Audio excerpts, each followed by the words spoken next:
শোনো, তোমাকে বিয়ে করার কোনো ইচ্ছে আমার ছিল না। আমার বাবার জোর জবরদস্তির কারণে আমি তোমাকে বিয়ে করেছি। এখন ভালো হলে ভালো, আর খারাপ হলে বিদায়। আমি অ্যানি। তুমি অ্যানি হও আর নানি হও, সেটা দিয়ে আমার কোনো যায় আসে না। না, বলতে চাচ্ছিলাম আমার নাম অ্যানি, আর পুরুষদের কিভাবে টাই দিতে হয় আমি খুব ভালো করে জানি। চুপচাপ শুয়ে পড়ো।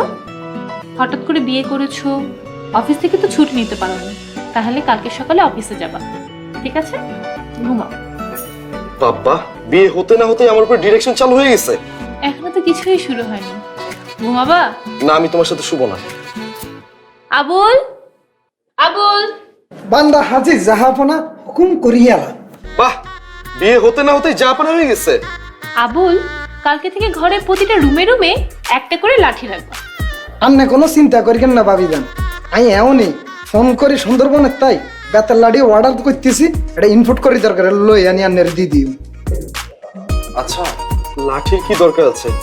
বাসার পরিবেশটা কত সুন্দর না? আমি এক কাজ করি, আমি শুয়ে যাই। হ্যাঁ, এই আবুল, কিচ্ছু আনতে হবে না। হ্যাঁ, আমি ঘুমে যাচ্ছি। আজকে আমাদের বাসরাত না, তুই যা ভাই। আন্নে বালার বালা ঘুমাই যান ভাইজান।